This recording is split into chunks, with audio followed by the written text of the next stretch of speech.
¿Cómo están, amigos queridos? Es un gusto recibirlos en este espacio donde podemos hacer filosofía, metapolítica. En esta ocasión me gustaría que podamos profundizar. Profundizar digo porque ya hemos podido tocar algunos de los tópicos que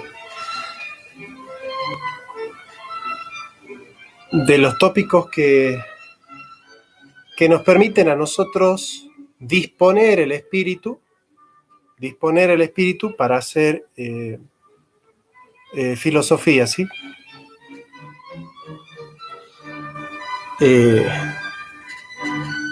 ¿Cómo realmente tener una actitud filosófica ante la vida, ante las preguntas que hacemos nosotros? ¿Cómo poder hacer realmente de nuestro espíritu un espíritu con vocación filosófica? La palabra vocación viene de vocatio, que significa voz interior.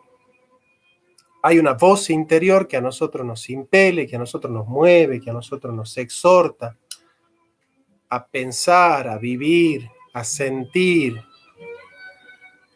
a realizar nuestros actos de manera profunda, de manera reflexiva, de manera concienzuda, de esa manera apasionada, porque no nos olvidemos que la palabra filosofía viene de filos y de sofos. Y en realidad sofos puede tener cualquiera. Los sofistas tenían sofos, tenían sabiduría. Pero esa sabiduría que se vende, esa sabiduría que se ultraja, esa sabiduría que se exporta, que tiene precio en el mercado. En cambio, la filosofía no se resuelve en el sofos que tienen los científicos, que tienen los mitólogos, que tienen los sofistas. Se resuelve en el filos. Ese es el carácter peculiar de la filosofía, es el filos, es el amor a la sabiduría, es el respeto, la veneración, el hambre voraz, oregondai, dice Aristóteles, ¿no? Oregondai viene de orao, que significa ansias de comer, deseos de comer. Esa es esa es la peculiaridad del filósofo, que tiene un hambre voraz por la verdad, un deseo insaciable, un deseo casi, se podría decir, libidinoso con la verdad, ¿sí? Bueno, ¿por qué el profesor Ramos hace videos en oscuras con música de fondo? Para evitar y para poner un obstáculo. El obstáculo de que ustedes pueden concentrarse en lo que yo estoy diciendo y no en lo que yo muestro. Pero por otro lado, el obstáculo de que hay música de fondo, y aquel que no ama la filosofía va a estar más distraído en por qué el profesor pone música, por qué el profesor se lo ve o no se lo ve, por qué el profesor esto, por qué...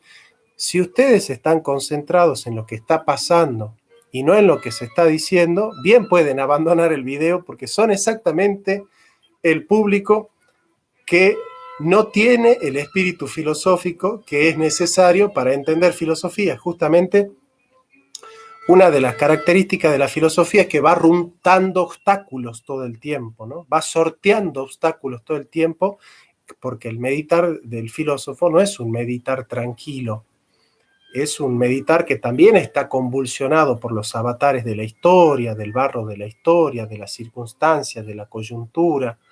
Es una filosofía que imprime un carácter de contexto trágico, ¿no? El contexto socrático es un contexto trágico.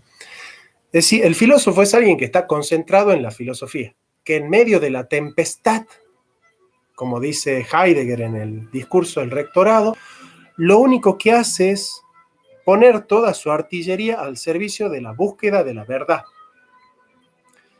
Y bueno, después están los que en medio de un video filosófico te preguntan por Laje, por el género, te preguntan por el aborto, por Alberto Fernández, o te preguntan por qué hay música, o por qué se te ve, o por qué no se te ve, digamos, ¿no?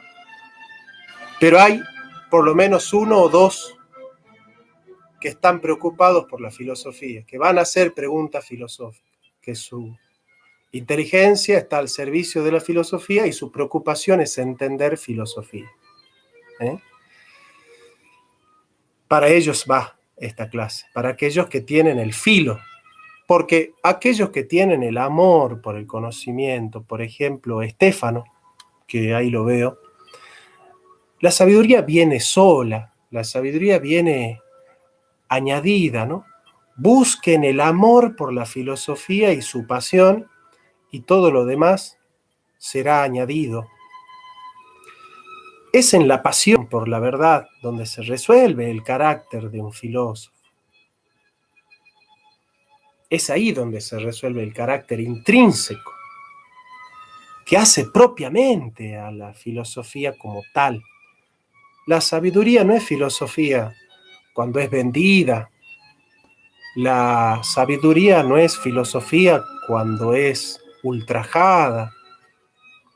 La sabiduría no es filosofía cuando se convierte en eslogan, en artillería barata de una ideología que en el fondo es panfleto, cuando es sierva de un dogma de la teología, cuando es sierva del arte o de la ciencia, o cuando es preámbulo a las estructuras formales del lenguaje científico. La sabiduría se convierte en filosofía cuando es amada, cuando es deseada, cuando es venerada, cuando es amada y buscada por encima de todo, incluso cuando es amada por encima de la propia vida.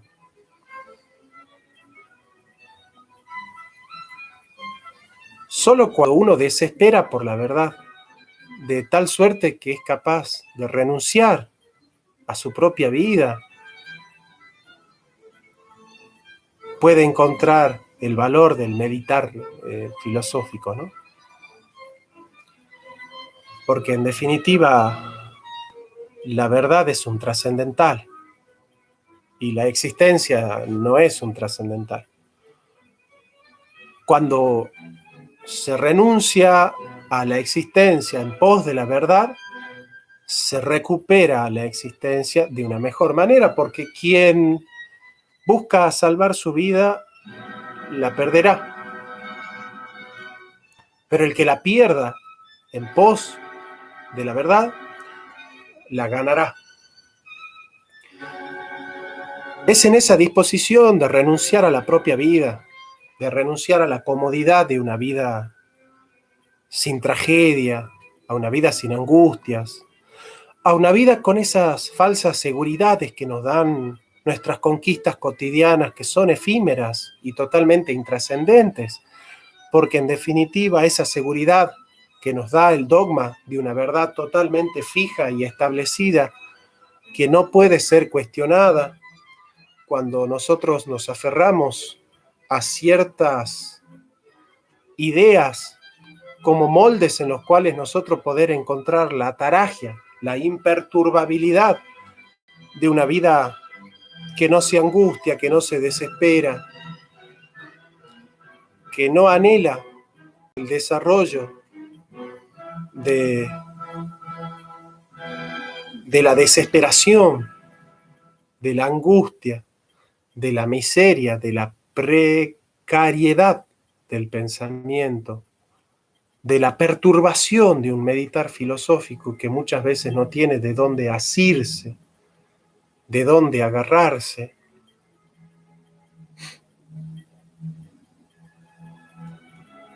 Bueno, es ahí en esa vana seguridad donde nacen los dogmáticos. Y no se confundan, la filosofía naufraga en medio del dogmatismo y del relativismo. La filosofía por antonomasia surfea entre el relativismo, que renuncia a la unidad propia del meditar metafísico, y de aquella unidad forjada dogmáticamente que renuncia a la diversidad de modos en los cuales la realidad nos interpela. Así que, ¿qué les puedo decir?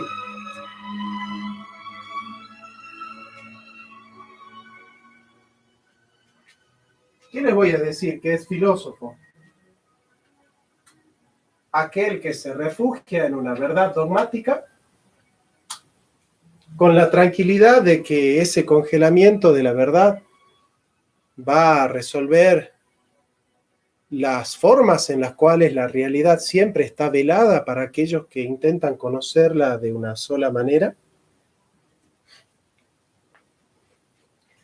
Aquel que resolvió que su conocimiento de la realidad es el acabado, es el último, que ya no caben cuestionamientos, que ya no caben preguntas, que ya no caben dudas, que la angustia desaparece por esa verdad sólida que acaba de ser conquistada a partir del congelamiento, de la momificación de un instante en el que se resuelve la dinámica de la verdad, la dinámica del tiempo, la dinámica de la historia, la pulsión de la vida, la extravagancia de Dionisio, la estructura estrambótica de la realidad en un instante congelado, hic dogmaticus.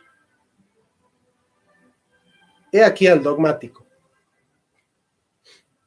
He aquí al dogmático que nace del congelamiento, de la fijación de una verdad que está aprehendida y asimilada en la estructura fija de un deambular que se detuvo, de una desesperación que dejó de esperar, de una angustia que dejó de naufragar, de una búsqueda que dejó de buscar, de un camino que dejó de caminar.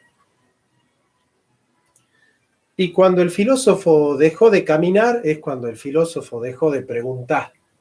Y cuando el filósofo dejó de preguntar es cuando el filósofo dejó de sospechar.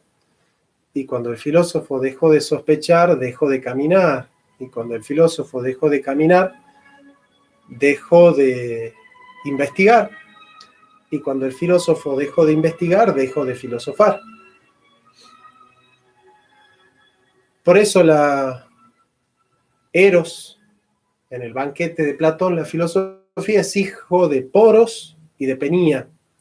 Poros es el dios de la abundancia, porque en la filosofía abundan las preguntas, las dudas, los cuestionamientos, aquella capacidad de poner en oscuro las verdades que parecen que están claras y que están obvias. Pero también abunda en escasez, porque el filósofo es más lo que no sabe que lo que sabe, y es por eso que es un ser angustiado, es un ser desesperado, es un ser que se vacía todo el tiempo de ser en su angustia, en su desesperación. El filósofo no es alguien que encuentra una verdad de ton, de son, y se aferra a ella como la incalculable necesidad de crear un dogma inamovible, un dogma que soterra nuestros miedos, que parecería darles carta de despido a todas esas incertidumbres que hacen de nuestra vida algo totalmente precario, algo que incluso en el Evangelio se dice: nosotros conocemos a Dios solo en sombras. Solo en sombras, vemos como en espejos, porque no nos engañemos, la filosofía no te saca de la caverna. En todo caso, la filosofía hace que puedas sufrir, que puedas desesperar por esas sombras que en el influjo de la conciencia se prenden y se apagan todo el tiempo, muestran un horizonte y lo velan, diagraman una estructura y la desdibujan, aparecen y desaparecen los sentidos. La palabra obvio viene de op, que significa hacia adelante, y vio, que viene de vía. La palabra obvio significa que nosotros hacia adelante solo tenemos una vía, solo vemos una vía. Quedan soterradas todas las posibles maneras de develar la estructura de la realidad. Y ojo, yo no digo que el filósofo construya a la realidad, pero ciertamente la disposición anímica nos permite a nosotros descubrir la verdad de muchas maneras. O díganme acaso si el ser se devela de la misma manera cuando estamos en taumato, en el asombro, en el darse cuenta de los ontólogos griegos. ¿O se despliega acaso el hombre y la comprensión de su existencia de la misma manera cuando nos fastidiamos en esa ignominia más ignominiosa por la desigualdad y la pobreza?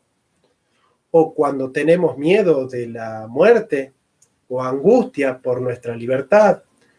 ¿O desesperación por las situaciones límites? ¿O tenemos duda de los saberes aprendidos y necesitamos el escepticismo metódico para poder diagramar nuevas verdades más sólidas con ideas claras y distintas? ¿O acaso no se devela el ser de otra manera cuando nosotros nos disponemos en la preontología de un descubrimiento de término medio del ser, develar las estructuras de la esencia finita del Dasein o la ontología fundamental? O cuando queremos hacer uso del lenguaje de una manera analítica y ponernos exquisitos con los términos. Díganme acaso si la desesperación y el miedo a la muerte no nos develan verdades del hombre que desde la pasividad y la parsimonia no aparecen. Díganme acaso que la filosofía no se ve de otra manera cuando nosotros entendemos que hay estructuras formales que avanzan enmascaradas, larvatus prodio, donde por ejemplo la pulsión habla en el sueño como símbolo, la imagen distorsiona el deseo, la hidráulica del deseo aparece performativamente distorsionada por un discurso, cuando el discurso se convierte en falsa conciencia, cuando el discurso del poder encierra la construcción de subjetividades. Díganme acaso que no se puede develar la realidad de otro modo cuando suponemos que la esencia se muestra, la conciencia, o que el ente es lo primero conocido, que la verdad es aquello común que tenemos para construir la polis, para articular la república, que los poetas deben ser desterrados porque solamente hablan de cosas subjetivas y de pasiones personales y olvidan la vida colectiva, que es la vida propiamente de la república, de la polis.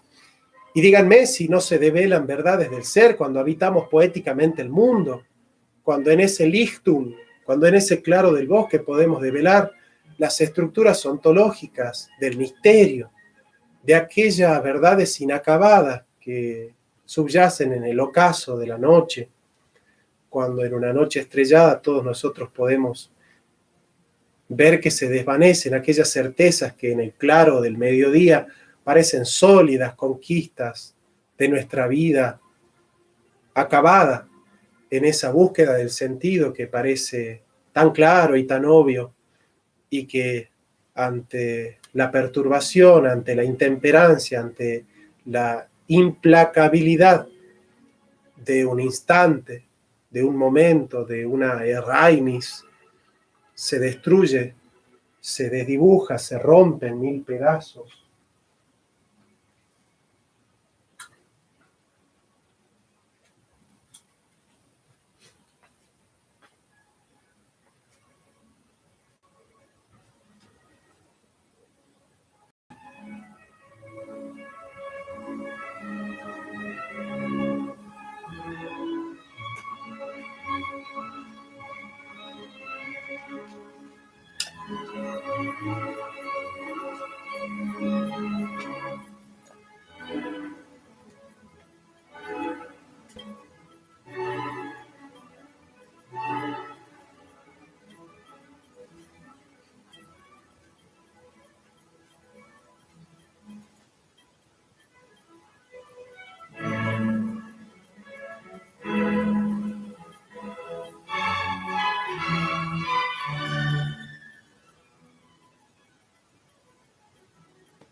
Ahora díganme, ¿puede un espíritu hacer filosofía estando comprometido con alguien? ¿Puede alguien hacer filosofía habiendo proyectado en un autor, en un filósofo, todas las preguntas, todos los miedos, todos los sentidos, todas las angustias, todas las desesperaciones? ¿Acaso Platón, con toda su sagacidad, con toda su profundidad, va a resolver todas mis dudas, todos mis miedos, todos mis interrogantes? ¿Acaso Platón va a ser infalible en las respuestas que puedan darme ataraxia, sosiego, calma, seguridad en todos los momentos de la vida? ¿Acaso Platón va a poder develar la estructura de aquel que llora por el hambre, que sufre la injusticia social? ¿Acaso Platón va a entender el desesperado grito del corazón? Dale de comer al hambriento, dale de beber al sediento, dale una barca al peregrino, dale hospedaje al extranjero, visita al preso y acompañá al que está solo. Cuidá del huérfano, socorre a la viuda.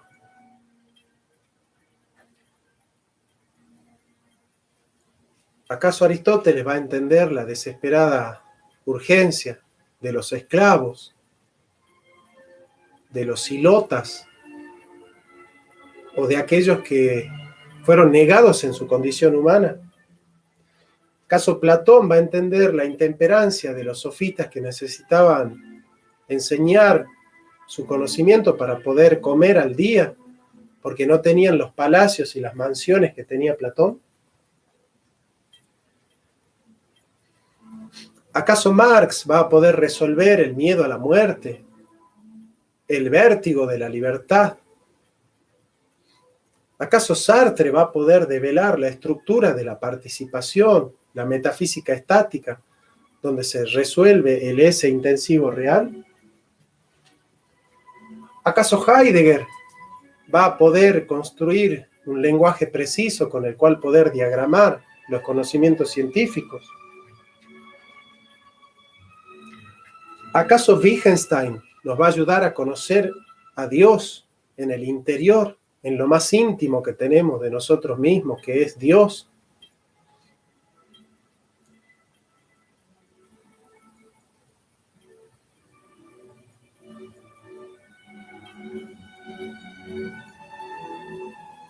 Ninguna filosofía se abre desde el prejuicio. Ninguna filosofía se resuelve en la autoridad. Porque sí es cierto, en la religión hay dogmas que son incuestionables. En la religión hay verdades absolutas que reposan en la autoridad de la revelación de Dios, del Señor. Y son verdades que tienen que ser aceptadas así, tal cual son reveladas, porque no reposan en nuestra sospecha, ni en nuestro develamiento, ni en nuestra ortótex, ni en nuestra certeza subjetiva. Reposan en la autoridad inapelable por la cual Dios ha hablado. Pero óigame,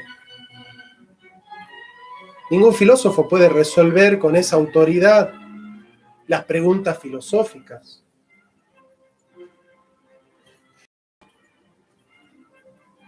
Amicus Plato, sed magis amicas veritas. Amo a Platón, dijo Aristóteles, pero amo más a la verdad. En esa estructura implacable donde el amor por la verdad no tiene compromisos, no tiene banderas, no tiene escudos, no tiene prejuicios. no tiene autoridades, no tiene amigos.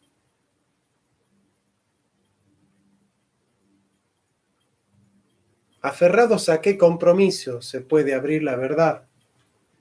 Si para ustedes Santo Tomás es incuestionable, infalible e intocable, ¿de qué modo se puede abrir la realidad de una manera nueva si para ustedes Marx tiene la última palabra? ¿Cómo puede el ser manifestarse de otra manera si ustedes resolvieron que Wittgenstein es el que responde todas las preguntas? ¿De qué modo la estructura existencial del hombre puede revelar sus formas primitivas, sus estructuras arcanas, si ustedes ya resolvieron con un realismo aristotélico que las estructuras de la forma sustancial a través de las categorías son la manera de acceder al conocimiento esencial del hombre? ¿Cómo puede la vida sorprenderlos con estructuras de la realidad nuevas para ustedes, ¿no? Si ustedes no se dan el permiso de abrir el esquema, de contemplar otras posibilidades, de utilizar otros métodos, de utilizar nuevas preguntas, de diagramar nuevas búsquedas, de abrir nuevos horizontes. Y ojo, yo no les estoy predicando la contradicción, yo no les estoy diciendo que deambulen de opinión en opinión, de filósofo en filósofo. Porque Platón, efectivamente, él dice, no es lo mismo una mezcla que un entrevero. No les estoy invitando a la contradicción ni a la negación del tercer excluido, ni el principio de no contradicción. Les estoy diciendo que la misma realidad puede ser conocida en distintos sentidos. La poliforme realidad se muestra siempre de distintas maneras, y aquel que ha visto la misma realidad 20 veces la pudo haber conocido de 20 maneras distintas, y eso no significa que la segunda va en contra de la primera, ni la cuarta en contra de la décima. Simplemente significa que siempre y en cada caso la filosofía es un comenzar de nuevo. ¿Quién es intocable? Dime a quién no puedes criticar y te diré de quién eres esclavo.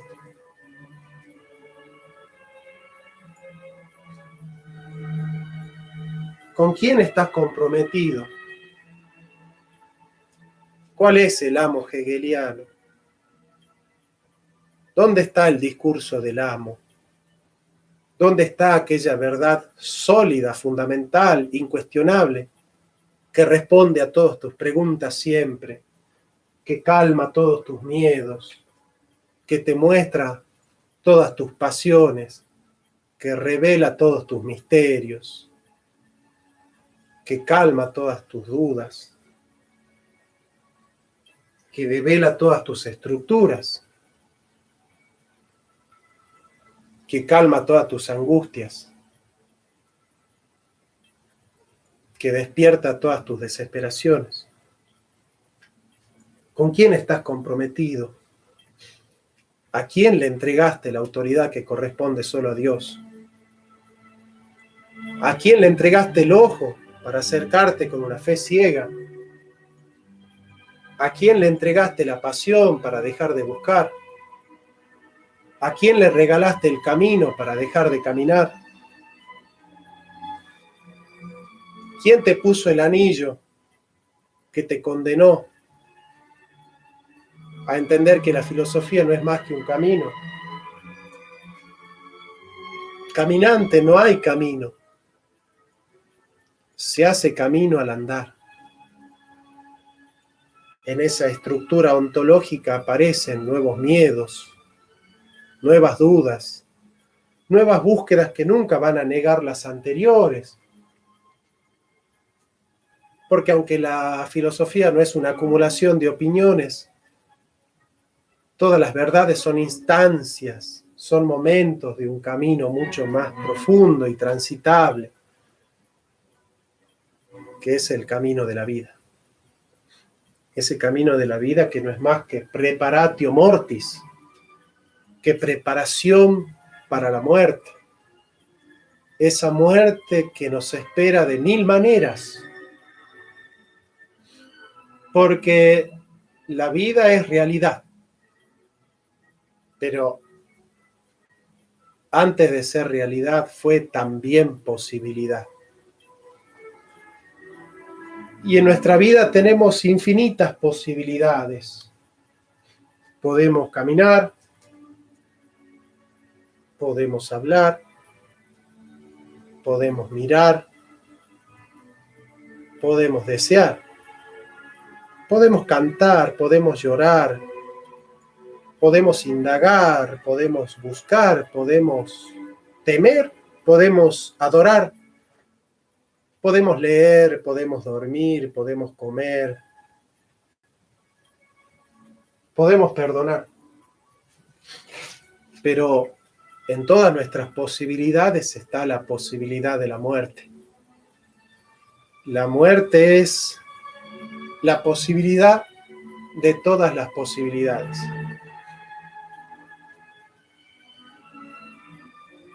En todas las posibilidades está la posibilidad de morir. Puedo caminar, puedo morir. Puedo irme a dormir, puedo morir. Puedo irme a duchar, puedo morir. Puedo tomarme un avión a viajar a España, puedo morir. Puedo salir a caminar, puedo morir. Puedo ir a cocinar, puedo morir. Puedo sentarme a ver televisión, puedo morir. Puedo leer un poema, puedo morir. Puedo hacer un video y puedo morir.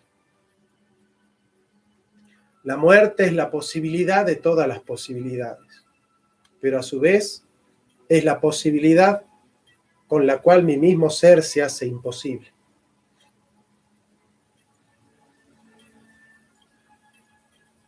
Allí donde la muerte aparece, yo desaparezco, por eso nadie está muerto, porque estar es una categoría del ser. La muerte no es meramente cesar. Los animales cesan, el hombre muere. Eso significa el acabamiento ontológico y absoluto de todas tus posibilidades. Porque cada día nos parecemos más al cadáver que seremos. Hoy sos más parecido al cadáver que serás que ayer, y mañana serás más parecido al cadáver que has de ser que hoy.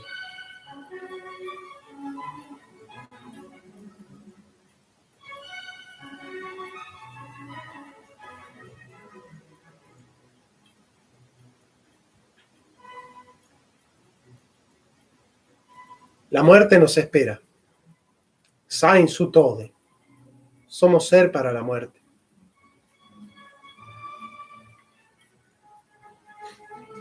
Y no hay fe que pueda obliterar esa desesperación, esa angustia que surge de la nada de adelante, de esa nada que nos espera y que te dice, es muy probable que seas nada para siempre, que nunca más puedas mirar, que nunca más puedas comer, que nunca más puedas andar en tu bicicleta, nunca más vas a abrazar a tu novia o a tu novio, nunca más vas a ver esa película que tanto te gusta, nunca más vas a escuchar esa música que te gusta, nunca más vas a caminar por ese parque que tanto amás, nunca más vas a leer ese libro que tanto te gusta, nunca más vas a ver ese amigo.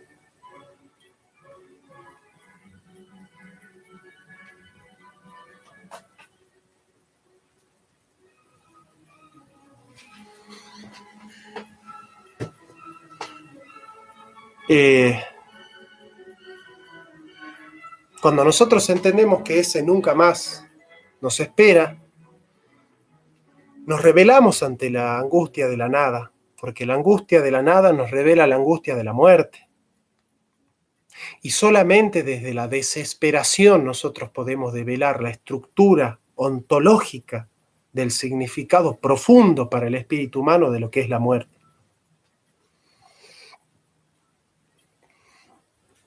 impostar el espíritu de una nueva manera para que la realidad se muestre.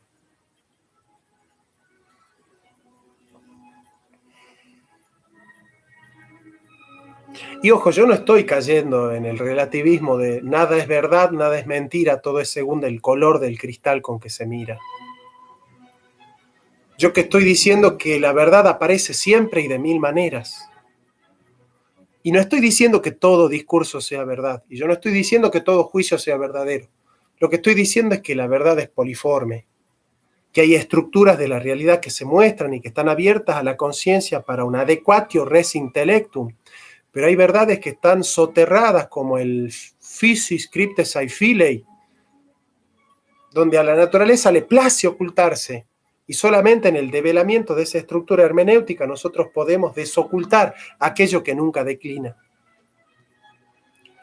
Que hay verdades que están resueltas en el enigma de lo inacabado, de lo inefable, de lo innombrable, de lo inacible. Y esa estructura de lo inacible no nos permite nunca la posibilidad de relajarnos ante el esquema de una apertura que nunca cesa.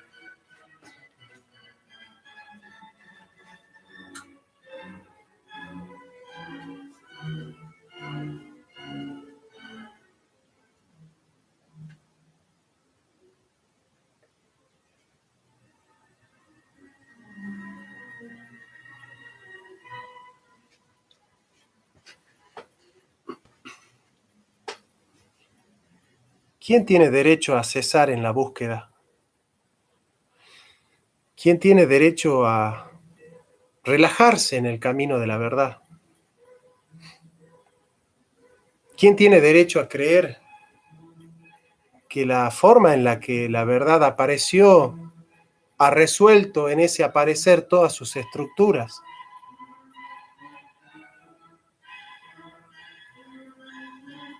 Exactamente, San Patricio. Solo el que muere ha finiquitado, le ha dado fin, porque el que busca encuentra, y esta vida es un gran buscar, y esta muerte es un gran encontrar. ¿Nos encontraremos en la muerte con la nada? ¿Nos encontraremos en la muerte con el ser? ¿Hay tiempo en la muerte? ¿Qué hay después de la nada?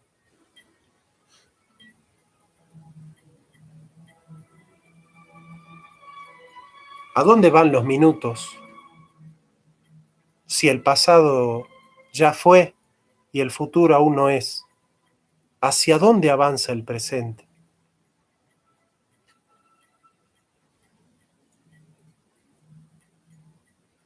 ¿Dónde se resuelve esa angustia de la nada de adelante? ¿Quién nos da las tijeras para cortar la culpa que nos aferra al pasado, esa culpa originaria en la cual todos los seres humanos arrastramos? Un pecado original, como si de repente la muerte no estuviese hacia adelante, sino si estuviese hacia atrás, como si nosotros fuésemos hijos de la muerte, como si en realidad la vida es un camino de la muerte hacia la vida, de la culpa hacia el perdón, del misterio hacia la verdad, de lo acabado hacia la nada.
¿De qué podría valerse el hombre si todo es ilusión?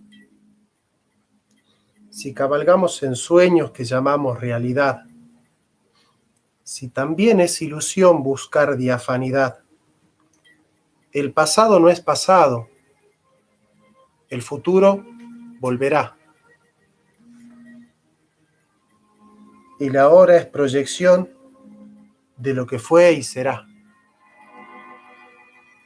¿Por qué afanarme y correr detrás del viento?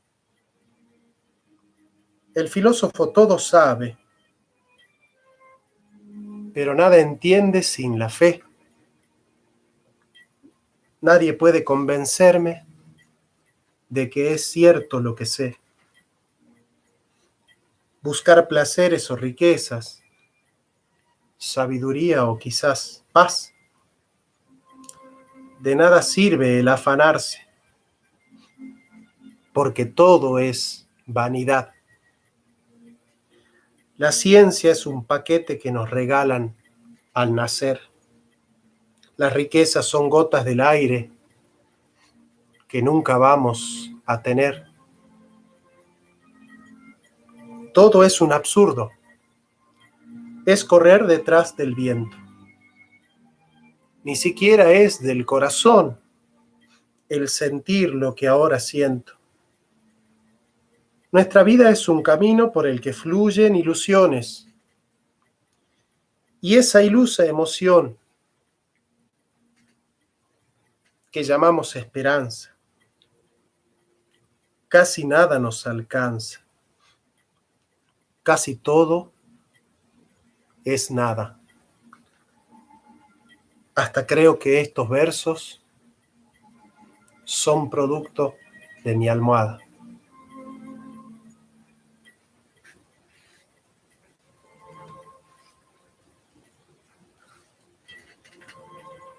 Nadie nos cerró el camino.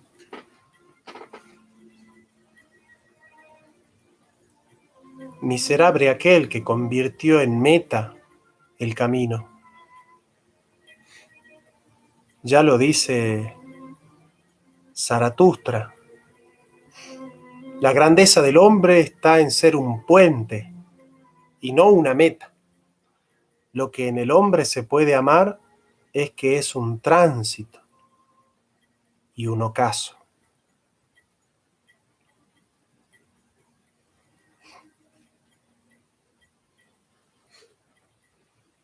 La filosofía solo aparece en el ocaso de los ídolos. La filosofía aparece cuando desaparecen los compromisos, en esa insubordinación a los discursos y a las autoridades que nos obligan a resolver en el camino de otro nuestro propio camino, en la búsqueda de otro nuestra propia búsqueda, en el miedo del otro nuestros propios miedos, en la duda del otro nuestras propias dudas, en los discursos del otro nuestros propios discursos. Por eso solamente ante la insubordinación fundante al discurso de un otro, que es el discurso del amo, desaparece el esclavo que puede enseñorearse en la subordinación de una realidad que aparece en parte para todos igual y en parte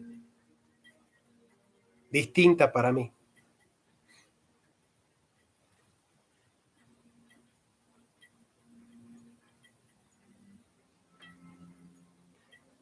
Hay de aquellos que mientras el filósofo señala con el dedo a la luna, piensan más en el dedo que en la luna. Hay de aquellos que están condenados a estudiar la tijera porque nunca se animaron a cortar.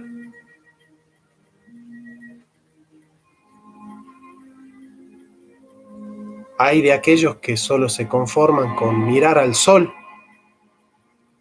en vez de procurar brillar. Hay de aquellos que aman más a Platón que a la verdad.